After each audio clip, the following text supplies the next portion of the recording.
He works at a place, he's there once a day. You can get a coffee.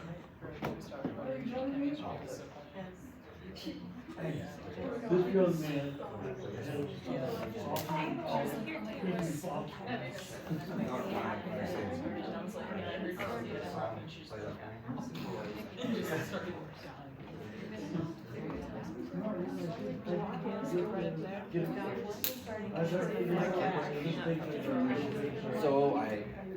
So you're in Lori's class? Yes.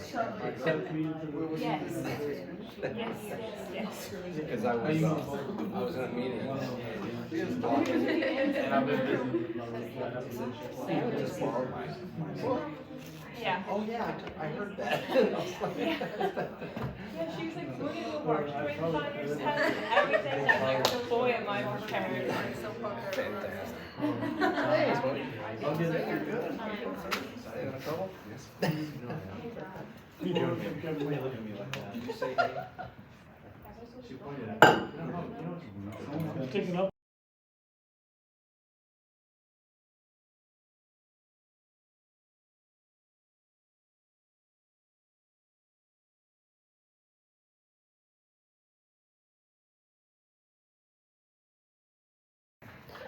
Oh, we got a minute, Kana.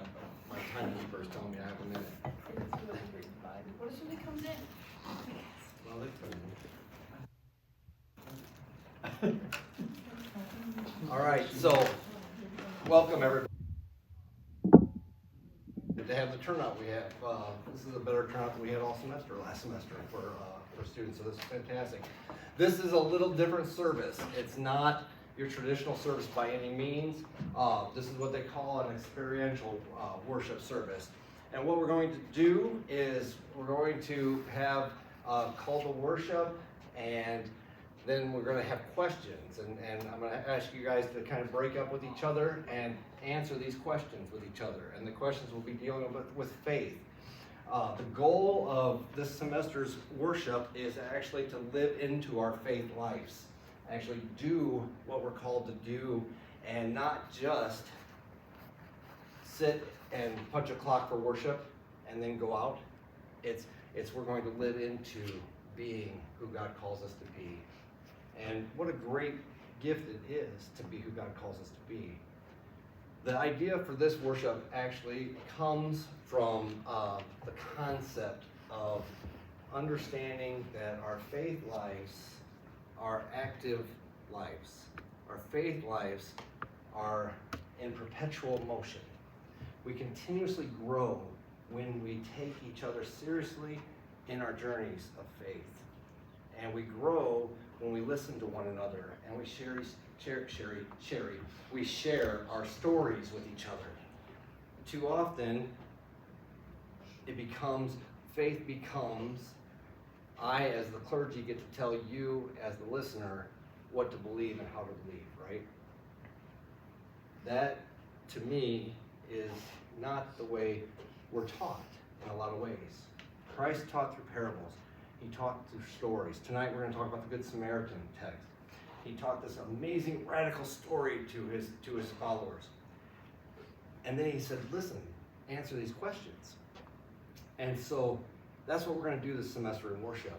We're going to be engaged. We're going to talk. We're going to build community with each other. And I pray that in that concept, your faith lives will grow and we will together become a more deeply connected community of faith, community of monuments, community of neighbors. So the lights around, we can't do real candles. They're afraid I'll burn the house down or burn CSB down. So we got the LED candles, and the candle is actually a representation of the Holy Spirit. One of my favorite professors in seminary, every class we started, she lit a candle to remind us of the Spirit's presence with us. So when you come in and you see the candles, remember the Spirit's presence with you as we go into worship. Let us pray. Most glorious and loving God, thank you for walking with us.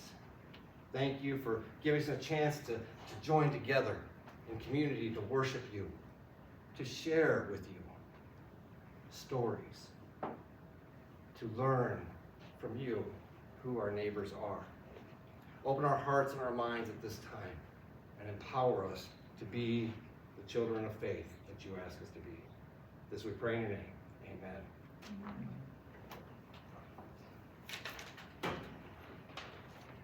So there's some announcements. Hang on, Mike, first. The announcements for this week. This Sunday, we start the devotions, dinner and devotions. Lena Dursa is going to be presenting the devotion this week, and she's going to do it on the labyrinth. Dinner this week is going to be pizzas. I'm going to let you in on a secret. You got snacks over here because of Jane and Buster, because they're absolutely amazing folks, and they have actually volunteered to help some week too for dinner and devotions. So they're going to be, you guys will get to know them very well. But we're going to start that this week. The week after, every other week, we're going to do dinner and devotions, because then the other weeks off are going to be what we're going to call the ordinary radical group, right? And it's going to be each week we're going to take on questions about our own faith lives and how we can talk and grow and continue to share our stories with each other. And that's going to be about an hour. And both of those are going to take place at the Weeks House.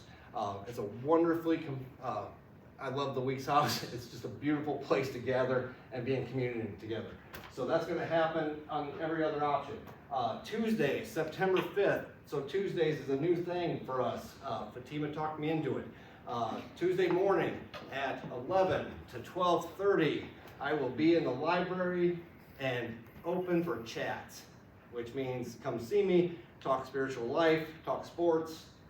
Don't get me on the Packers because we won't be done by 12:30. But just have a conversation. Let's get to know each other. Let's grow with each other. Let's build community with each other. So that's every Tuesday. We started it this past week, and this next week we're going to have actually a table. So the other thing is we're working on having a box at the ACE. That I didn't get on here, but there's going to be a box at the ACE that if you have a question about your spiritual life, about whatever, you can put it in that box. And each week I'm going to take a question out, and I'm going to do a short video for you to get to know me and understand, and hopefully I'll get to know each of you a little better. So each week I'll give you an answer on YouTube or whatever. Instagram. Thank you. Instagram. I'm old. She's keeping me up with social media. Gotcha? So anyway, so that's kind of what we're doing. Every Thursday night, we're going to have worship here except for October 12th. October 12th, we will actually be going on our fall work trip to Kemmerer Village. I went there in June with our church, and I have been in contact with Jan there, and I'm going to take a group of students from the 12th to the 14th to do a work trip over fall break. So if you're interested in that, come see me, talk to me about it. This week she's supposed to be sending me some flyers and stuff, so I'll have more information on it for you guys. Any questions about spiritual life on campus at this time? We're having a lot of fun. We're going to do a lot of stuff. In October, here I'm going to put us on the spot. October, we're planning a week of compassion or a week of kindness. Each day we're going to do it in October. We'll push it today. But Grace has been helping me too, and she's just over there saying September, Dad, September. No, it's going to be October. We're going to do some great things. So anyway, this is what we're doing tonight as far as getting into this faith groove. Truly living our faith takes us telling our stories, so tonight that's what we're going to do. So let us now enter into worship.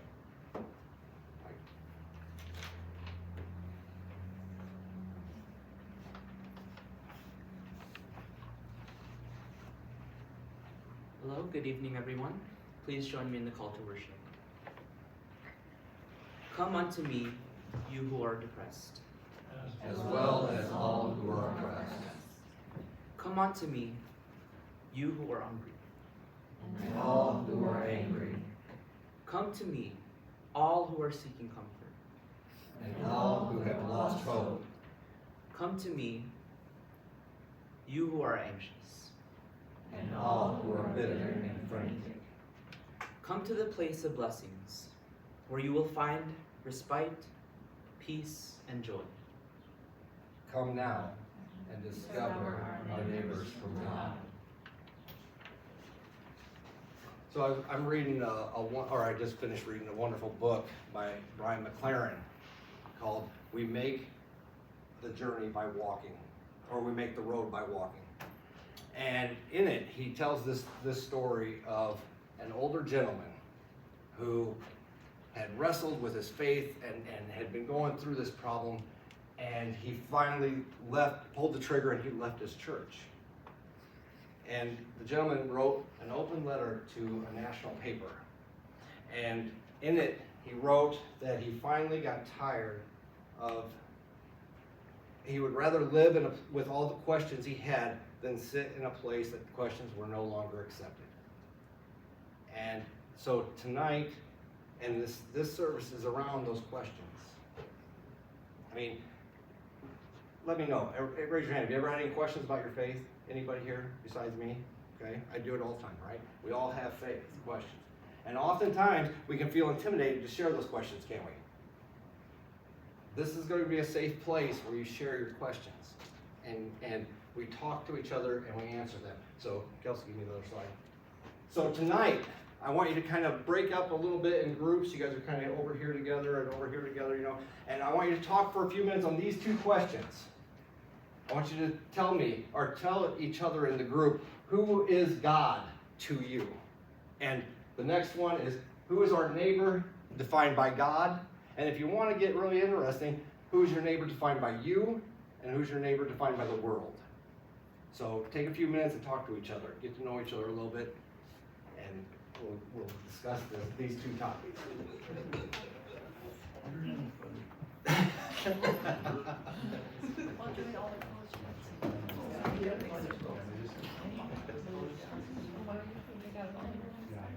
I guess it just happens.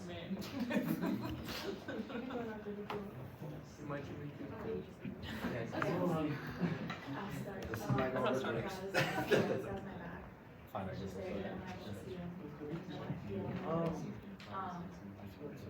He's someone to guide me in life. Like lose yourself a lot. So it's just there. I'll go. Just like, oh, I'll take it. I'll go. God, He is weird. I think God,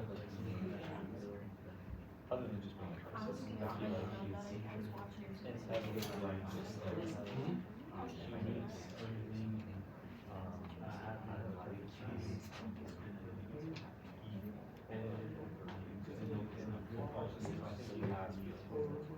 Like, come on, somebody who's like put so much love and energy into something that they're going to work. It was nice.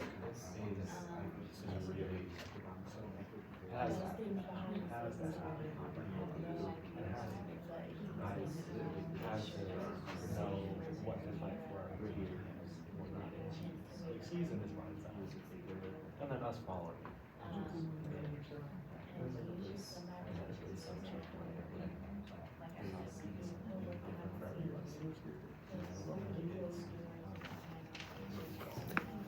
Sorry about your brother's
here against my will.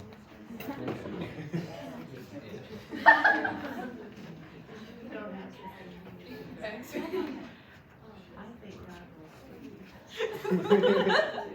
Oh, you wanna be in it? Well, yeah, go for it. Very cute, thank you.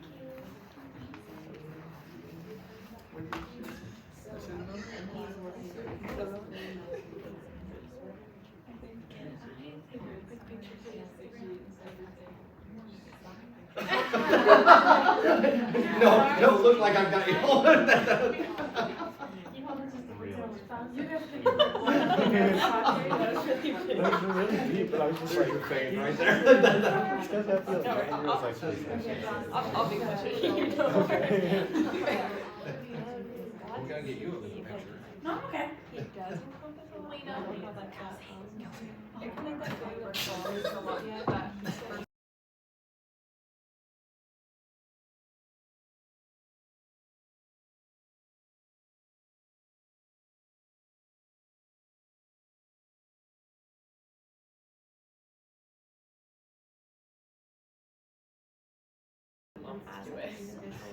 Thank you.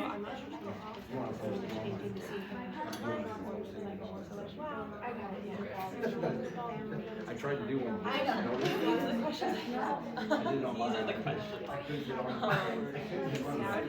I'm just trying to explain that there's a lot of history behind it. He's there. Yeah, I was like, I did it, but I only put it on my. Yeah, That's weird. Okay, we'll check that afterwards. How are we doing, guys? Are we about ready to come back? I'm trying to be cognizant of the 7:40 time frame, so. I want to tell you how much I love this. You guys, hey, good kid. Good, how are you? Good. I got to see you a lot, not yesterday. I can't believe, hey, you may have to lift me up and keep going through this thing, right? Like choir, thank you. When I saw you, I was really happy. Like, I was listening. encouraging me. It's on our group. No, I was listening.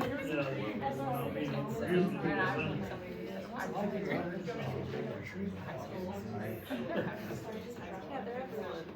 Globalization, they're everyone. I think it's just the people get it. Oh, I think it's Earth. Yeah, we are technically all neighbors. People are talking about Earth is the universe and all that. But they're all so like, it's like they're internet. Where's the other one? Next to each other.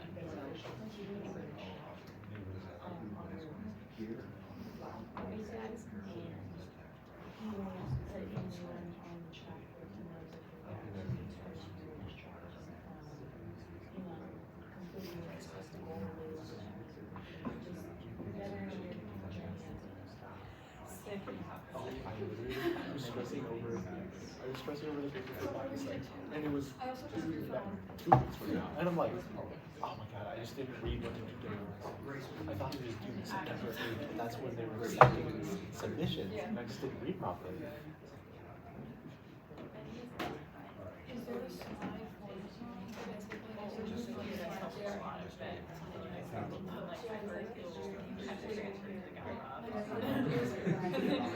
Next school day wasn't that great.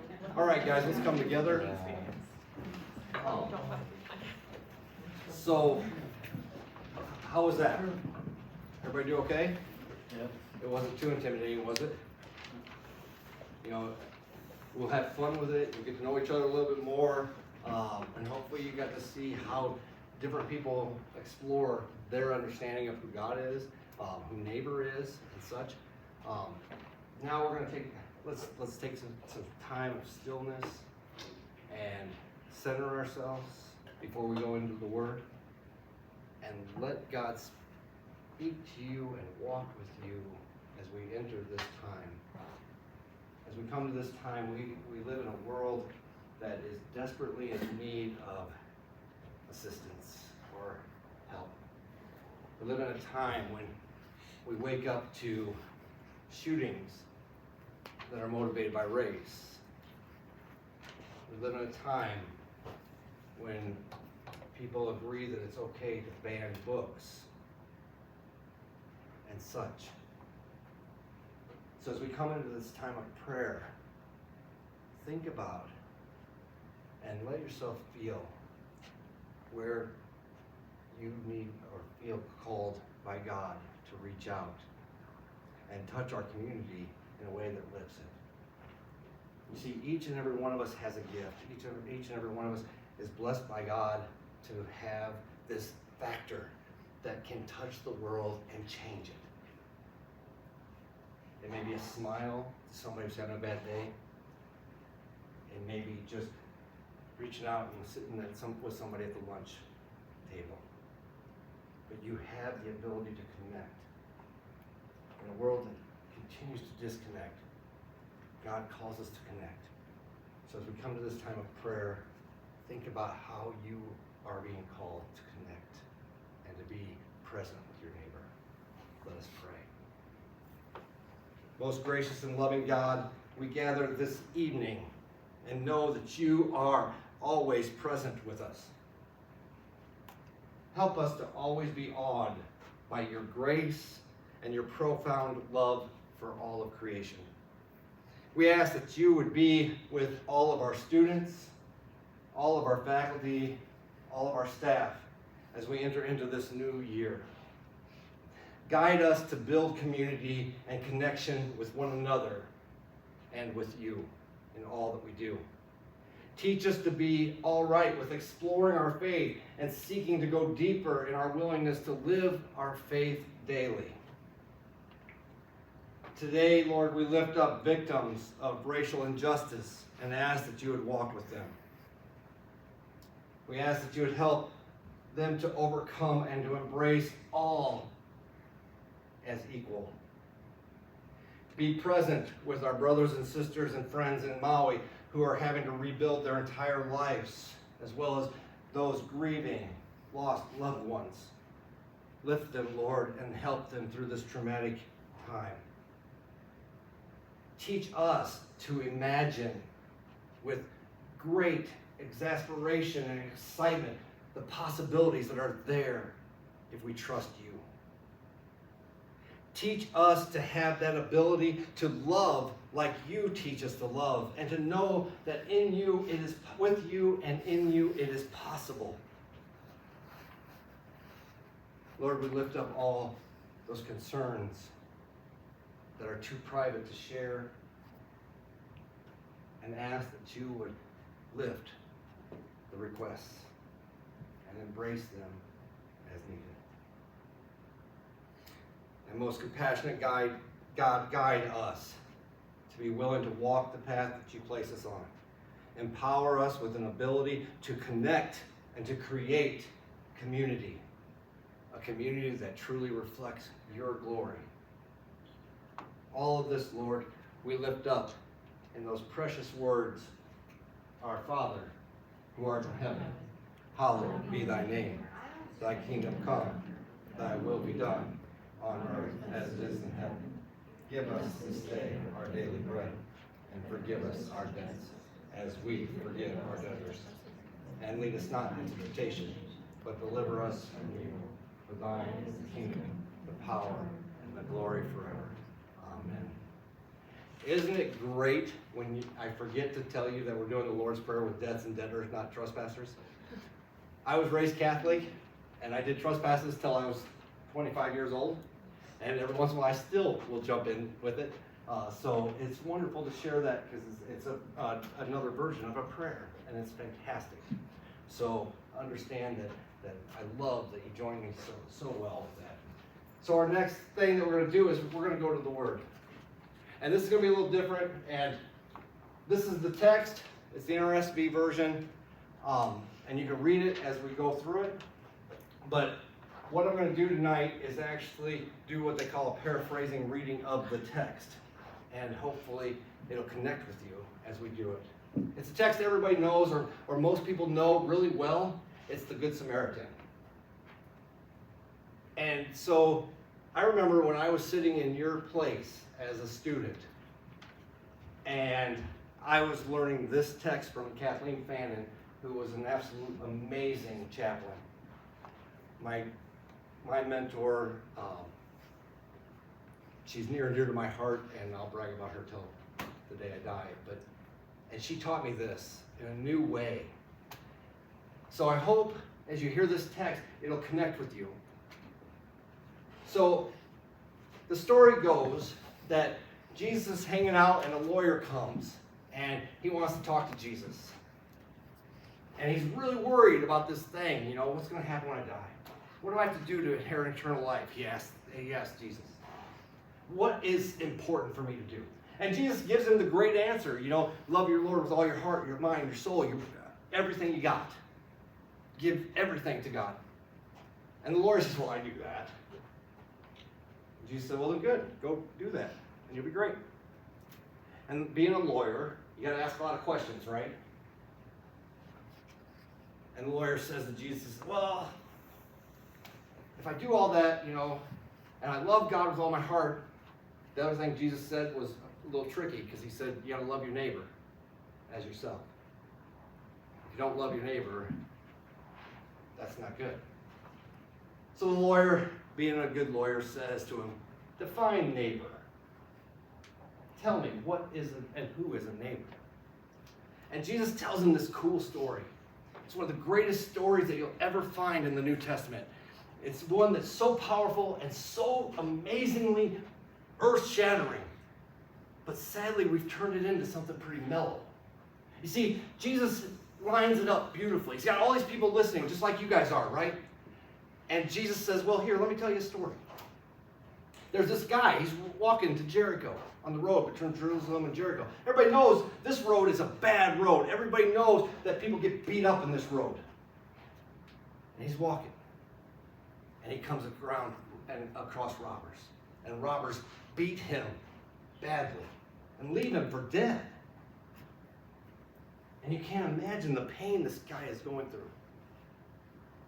And then Jesus looks at the crowd who's watching, and they're the Judaic audience.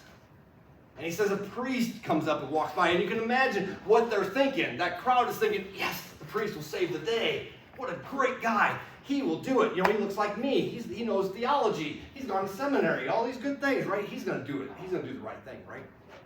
And guess what that priest did? He walked on the other side of the road and didn't even look at the guy. You know how you guys get, right? Or people get when there's homeless people sitting on the road, right? And you go to a corner, what do you do sometimes?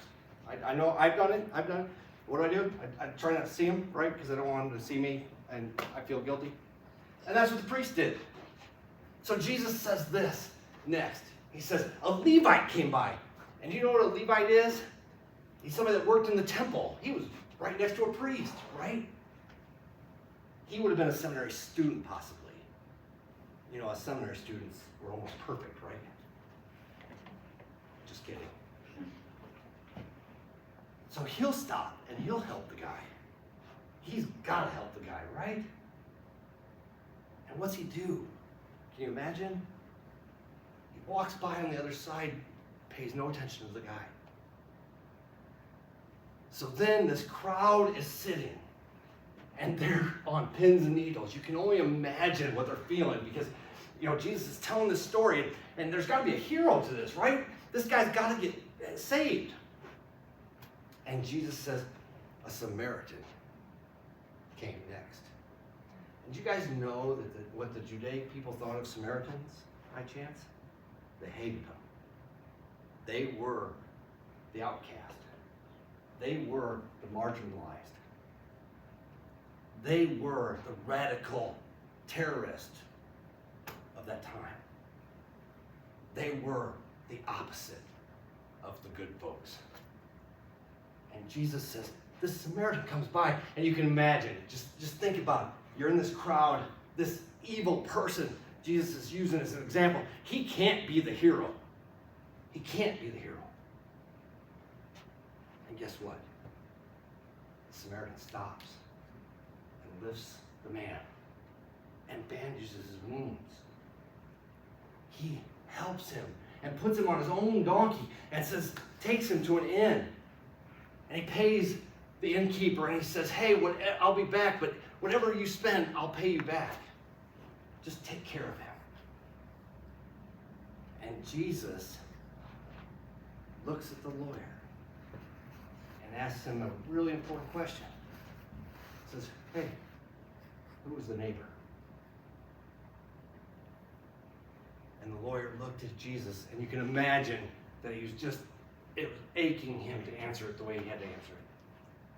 Because he said the Samaritan, the outcast, the guy that we wouldn't cross the road for, was the hero. He was the one. He was the one to exemplify, right, and to act like. And Jesus looked at him and said, you're right. Go and do likewise. Go and do likewise. So, go and do likewise. That's a kind of a, I hope that made sense to you. And as you do, there's this wonderful saying about faith that Brian McLaren and Shane Claiborne talk about in one of their books. They say that you can't have faith if you don't have an imagination. Because if you don't have an imagination, you can't ever realize how amazing the world could be if we trusted God's love. If you can't imagine big, you can't have faith. Because the Samaritan was the hero in this text. And so I thought, before the message, we're going to hear one of my favorite songs. And I made sure we had the license to do this. So we're going to listen to John Lennon's Imagine. And I want you to think about what that means and this song and how that compares to your faith.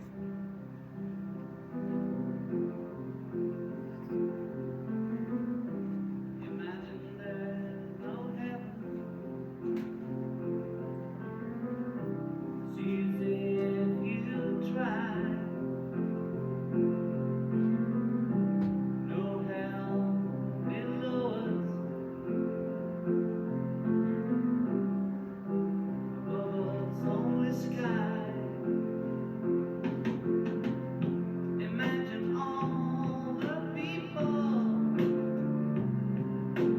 living for today. Imagine there's no country. It isn't hard to do. Nothing to kill or die for. And no religion too. Imagine all the people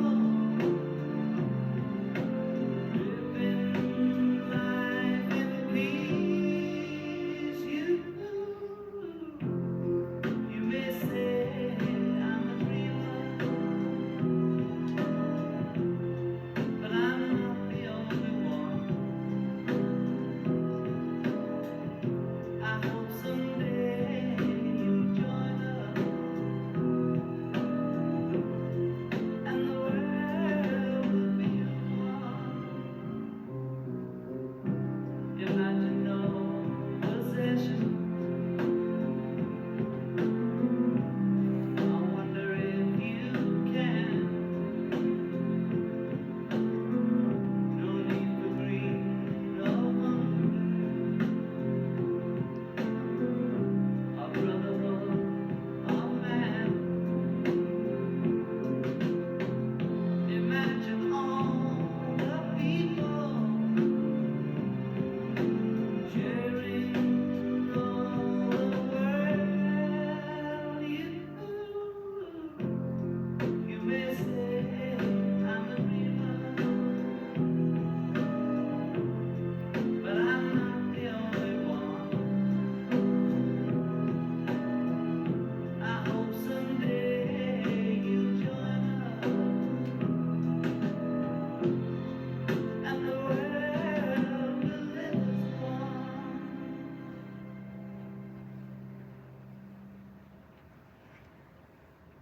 So when you listen to the Samaritan, you know, these are some questions that came to my mind. What does it mean to ask the right questions?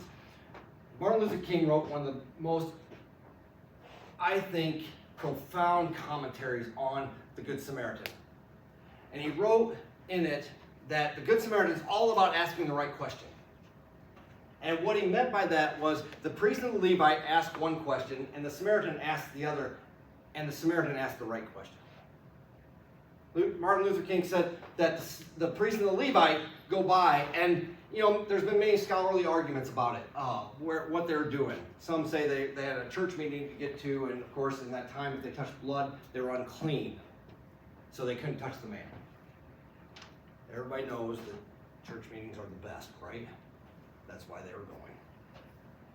But they asked this question when they went. They asked, what will happen to me if I stop and help this man? What will happen to me if I stop and help him? And of course, they didn't stop.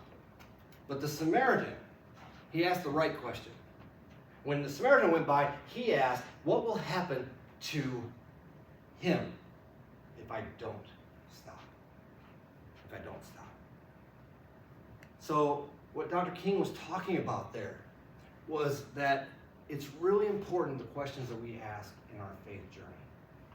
It's really important because we learn who we are when we ask the right questions. We follow God when we ask the right questions. So I want you to think about how we truly live our faith when we're so unwilling to walk with one another, especially with this text. Think about it. In a world that is willing to exclude and exclude in the name of God, how is that faithful when you read the Samaritan text? How do we define our neighbors? You guys talked about that, right? How do you define your neighbors? And here's the big one.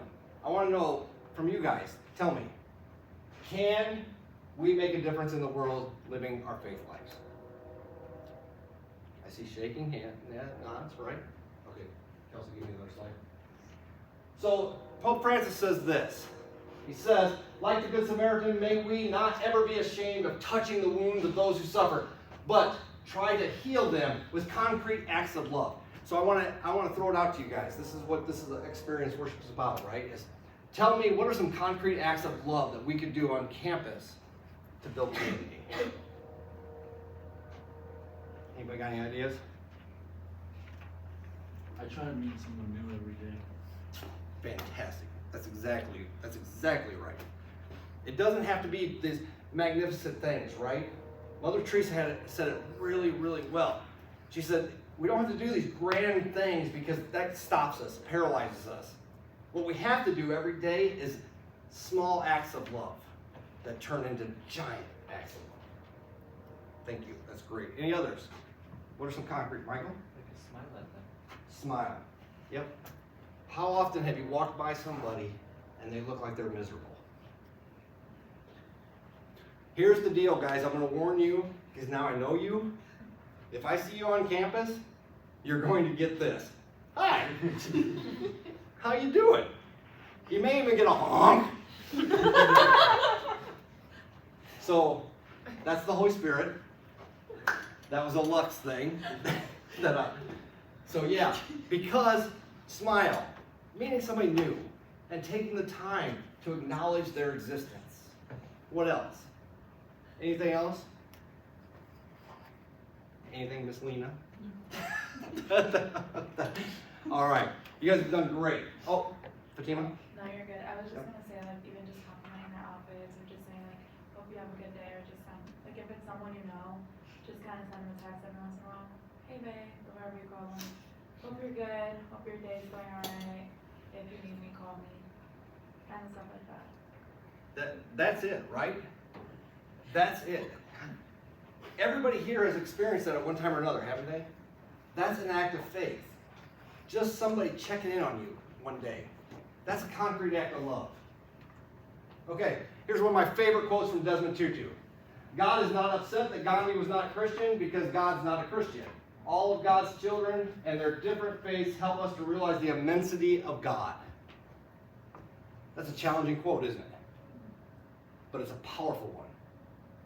I always tell people that I was blessed to come to this school with amazing faculty, and you all are blessed to do the same.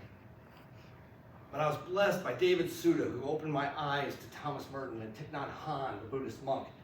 And I remember getting in this debate one time about Thich Nhat Hanh, and talking about how, well, he's different, but God loves him. And then it hit me. All the different faiths help us to see God in more profound ways. If we just would be open to seeing God's presence in all of it, maybe we could change the world. This is another one of my favorites. Sorry guys, you guys got like all my guys this week, but the community, Dietrich Bonhoeffer defines community here. The person who's in love with their vision of community will destroy community, but the person who loves the people around them will create community everywhere they go. What's he saying there? Is he saying be like the priest and the Levite? Or is he saying be like the Samaritan? Samaritan, right? And how do we be like the Samaritan? We do it just what you guys were talking about. You guys can do this. You guys can live faithful lives. And it's not this great, big, grand thing, but it turns into that. When you do it every day, you meet somebody new. Every day you smile at somebody. Every day you text somebody that might need that. You never know where somebody's life is at. You don't have a clue. You don't know when you'll be their spirit. So that's exactly what you have to do. Finally, this is the dream for us all. I have to laugh because poor Michael told Madison that you'll get a lot of Dr. King from me. So you're right. I admire the Good Samaritan, but I don't want to be one. Don't want to spend my lifetime picking up people by the side of the road after they have been beaten up and robbed. I want to change the Jericho Road so that everybody has an opportunity at job, education, security, and health. Folks, you have this amazing community at Monmouth College. You have this amazing community at Monmouth, period. There are some of the most amazing people in this community, and it's so much fun. 19 years I spent in Burton, Illinois. I just came up here in January, and the people here have been so good to me. And they are so good to you guys if you let them. But this is the mark that you can leave. You can make Monmouth better when you get out, when you graduate, for the next generation. You have that ability. We all have that ability to love our faith and live our faith in that way to transform the world. So the challenge for us all is faith in action. How can we live into our faith? How can we begin to set an example of what it means to live with our neighbor? Go forth and do that. Be who God calls you to be. Live into your faith and truly cherish the gift that you are, because God blessed you to walk this community for a very special reason, because you bring a specialness to the community. Shine brightly in this community and let others shine too, because that's when Monmouth will be at its best. Let's close in prayer. Almighty and loving God, thank you for giving us this chance to worship together. Thank you for walking with us and inspiring us. Let us grow together in community. Let us be courageous enough to live as faithful servants of your good news. As we go forth tonight, let us find peace and let us find connection. This we pray in your name. Amen. Go in peace, everybody, and know that you are a beautiful gift from God. Amen. Sorry, I ran you 3 minutes late. And snacks. Take something out Jane of and the Buster basket.